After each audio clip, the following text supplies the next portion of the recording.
সিনেমার পর্দায় প্রথমবারের মতো শাকিব খানের আইটেম গার্ল হলেন তাসনিয়া ফারিন।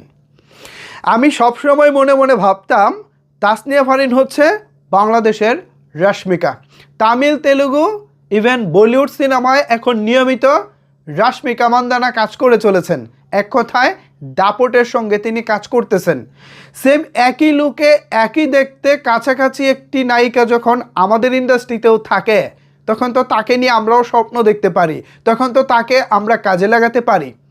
সেই জায়গা থেকে আমি প্রায়ই চিন্তা করতাম এই তাসনিয়া ফারিনকে আমরা কবে নাগাদ শাকিব খানের বিপরীতে দেখব। শুরুতে তাসনিয়া ফারিন একটি সিনেমা দিয়ে কাজ করেছেন। সেই সিনেমাটি ছিল গত রোজার ঈদের সিনেমা ইনসাফ। ইনসাফে তাসনিয়া ফারিনের বিপরীতে ছিলেন শরীফুল রাজ। ওই সিনেমাতেও তাসনিয়া ফারিন একটি আইটেম গানে পারফর্ম করেছিলেন, আকাশেতে লক্ষ্যতারা চাঁদ কিন্তু একটারে। তো ওই গানে দেশীয় কোরিওগ্রাফার, দেশীয় আয়োজনে যতটুকু সম্ভব ছিল তাসনিয়া ফারিন এক কথায় ফাটিয়ে দিয়েছেন। এখন পরবর্তী বিগ ধামাকা শাকিব খানের প্রিন্স। তো এই সিনেমায় প্রথমত শাকিব খান আছেন বাংলা সিনেমার সবচেয়ে বড় পোস্টার বয়, এবং দ্বিতীয় কথা হচ্ছে এই সিনেমার আইটেম গানের শ্যুট হবে ভারতের মুম্বাইয়ে বা কলকাতায়। এখন যে কোনো একটা লোকেশনে অলরেডি শুটিং হয়েছে বা হবে।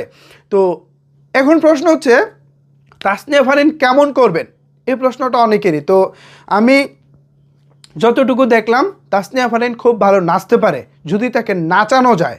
আই মিন গানের যিনি কোরিওগ্রাফার করেন অর্থাৎ ডান্স মাস্টার, তিনি যদি ভালো স্টেপ দিতে না পারেন নায়ক কিংবা নায়িকাকে, তখন কিন্তু তাদের আসলে কিছু করার থাকে না। যখন হচ্ছে কোরিওগ্রাফার বা ডান্স মাস্টার নায়ক নায়িকাকে গানের স্টেপ দিয়ে দিবেন, তখন কিন্তু সেই স্টেপ ফলো করতে নায়ক নায়িকা বাধ্য। বিকজ তখন ডিরেক্টরের চেয়ারে থাকেন ওই কোরিওগ্রাফার, ওই ডান্স মাস্টারটা। তিনি মনিটরে বসে থাকেন এবং মনিটরে বসে পর্যবেক্ষণ করেন তিনি যে ডান্স স্টেপটা দিয়েছেন সেটা প্রপার ওয়েতে নায়ক নায়িকা বা তারা করতে পারছে কিনা। সো যতক্ষণ না ওই কোরিওগ্রাফারের মন মতো কিছু হবে, ততক্ষণ কিন্তু তাসনিয়া ফারিন বলেন আর শাকিব খান বলেন, তাদের কিন্তু আসলে ছাড় নাই। যেমনটা আমরা লাগে উড়ে দূরে গানে দেখেছি।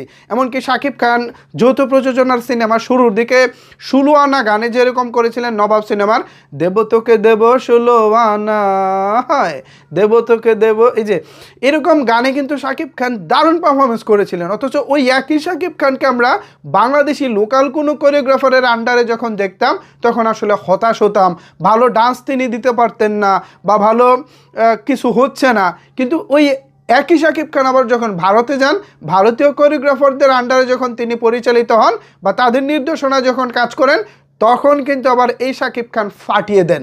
আমরা দুষ্টু কুকিলে দেখেছি, আমরা চাঁদমামা বরবাদের চাঁদমামা গানে দেখেছি, আমরা তুফানের লাগে উড়ে দূরে গানে দেখেছি, আমরা হচ্ছে লিচুর বাগানে গানে দেখেছি।